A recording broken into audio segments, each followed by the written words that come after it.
चार राम हैं जगत में, तीन राम व्यवहार, चौथे राम की गम नहीं, ताका करो विचार। एक राम दशरथ घर डोले, एक राम घट घट में बोले, एक राम का सकल पसारा, एक राम सभी से न्यारा।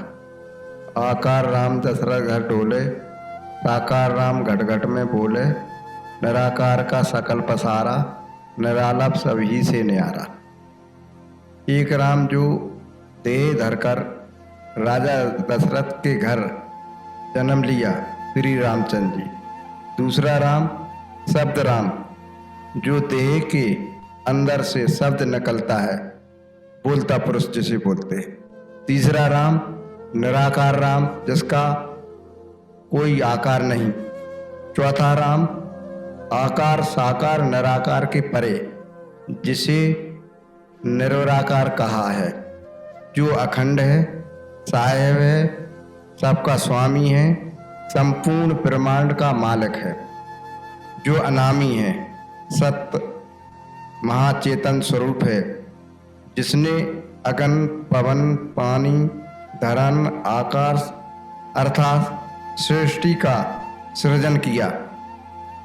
अगन एक ही पवन, एक ही पानी, एक ज्योति संसारा, एक ही खाक गड़े सब भाड़े, एक ही सृजन हारा।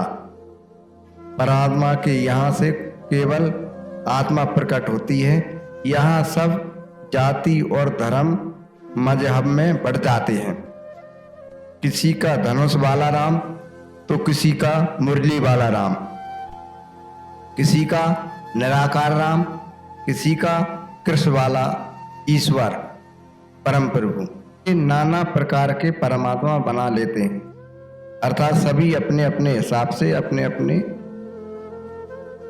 विचार से परमात्मा गढ़ लेते हैं। जिसने सबको बनाया उसी को भूल जाते हैं। जीव अनेक प्रकार के बंधन में बंधा हुआ है।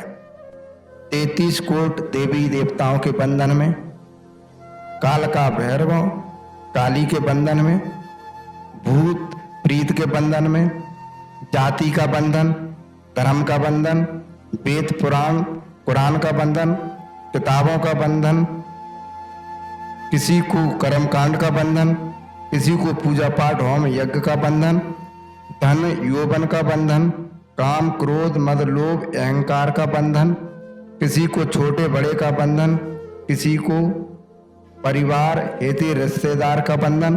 सभी नाना प्रकार के बंधनों में बंधे हुए हैं। जीव मुक्त नहीं है। बहु बंधन से बांध गया एक बेचारा जीव, केवल छूटे आपने के छुड़ावे पीव। या तो मुक्ति को पाना है तो गुरु की शरण में जाना होगा। गुरु ही बहुबंधन से मुक्त कर सकते हैं। अर्थात जीव चारों ओर से बंधा हुआ है। मुक्ति कैसे होगी? सेवा भक्ति ज्ञान वैराग से प्राप्त होगा। भक्ति का मार्ग, मुक्ति का मार्ग। मनुष्य एक चौराहे पर खड़ा है। एक रास्ता अमरलोक को जाता है, दूसरा रास्ता नरक लोक को। जो अमरलोक को रास्ता जाता है पूर्ण परमात्मा का दीदार करता है। दूसरा रास्ता नरक लोक को जाता है, वह लक्ष्यवासी घूमता है। इसलिए कहा है, रहना नहीं देश बुराना है।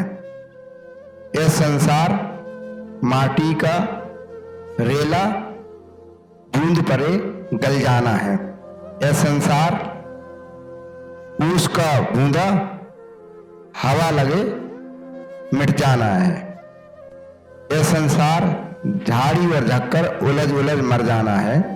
यह संसार कांटे की बाड़ी, आग लगे जल जाना है।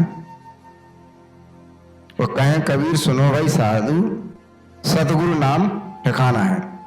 अर्थात गुरु की शरण में जो सच्चा गुरु है, जो सत्य का ज्ञान देता है, जो सत्य मार्ग लखाता है, जो पूर्ण ब्रह्म का दीदार कराता है, वो ही सतगुरु, पूर्ण परमात्मा का दीदार कराता है, वही सच्चा गुरु है। इसलिए कहा है रहना नहीं देश बिराना है।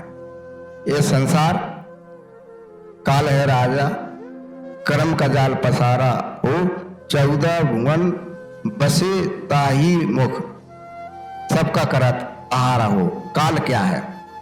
काल 3 खंड में बांटा गया है, वर्तमान काल, भूतकाल, भविष्य काल। भूतकाल वह कहलाता है जो बीत चुका हो, भविष्य काल वह कहलाता है जो आने वाला समय है। इसलिए साहब कहते हैं भूत और भविष्य को छोड़ के वर्तमान में ठहरना ही ज्ञान है, भक्ति है, वैराग है। वर्तमान में मन को ठहरा लेना, वर्तमान काल में ठहर जाना ही भक्ति है। भूत भविष्य को छोड़ भाई, वर्तमान को समझो भाई।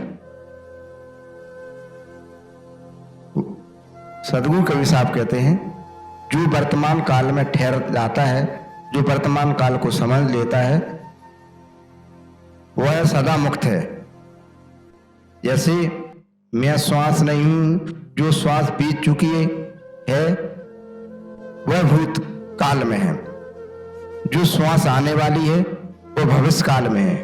जो श्वास अभी चल रही उसको परखना है, मैं कहाँ हूं, कौन हूं, क्या कर रहा हूं, बस इसी को जानना है, इसी को महसूस करना है, परखना है। यही पारख है।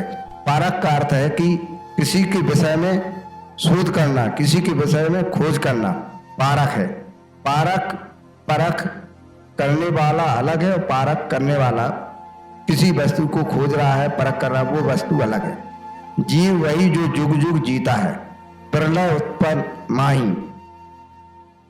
सदगुरु कबीर साहब कहते हैं ना हम मरे जन्म नहीं मेरा, कहे कबीर हम ज्यों के त्यों हूं।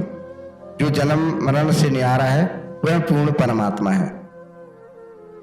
सदगुरु कबीर साहब कहते हैं साधु ऐसा देश हमारा, जात वर्ण कुल क्रिया नैया नैया ने मचारा, वेद पुराण की पारख नैया कहन सुनन से न्यारा। बिन बादल बिजली चमकत है, बिना भान उजियारा, बिन नैनों से मोती पोए, बिन सुर शब्द उचारा, बिन जल बूंदे पनी अत भारी, नहीं मीठा नहीं खारा, बिन करताल पखावत बाजे, बिन सुर बीन सितारा। साधु ऐसा देश हमारा, जो चढ़ जाए ब्रह्मवाय दर से, देखे अगम अपारा, कहें कबीर सुनो भाई साधु पहुंचे गुरु का प्यारा। जिसने गुरु शब्द को पकड़ा है, जो सदगुरु के बताए हुए मार्ग पर चला है, उसे प्राप्त हुआ है। जिसने सदगुरु के वचनों को माना है, अमल किया है, उसे प्राप्त हुआ है। बस गुरु के शब्दों पर चलना, अमल करना ही भक्ति है। सतनाम क्या है? सत्य की रहनी रहना, सत्य के मार्ग पर चलना ही सतनाम है। जिसे अजपा कहा, जाप मरे अजपा मरे अनादि मर जाए, स्वरत समानी शब्द में ताकू का न कहे। वो शब्द विदेह शब्द है, निशब्द है, अनामी है। सत्यनाम सब प्रेम साहिब।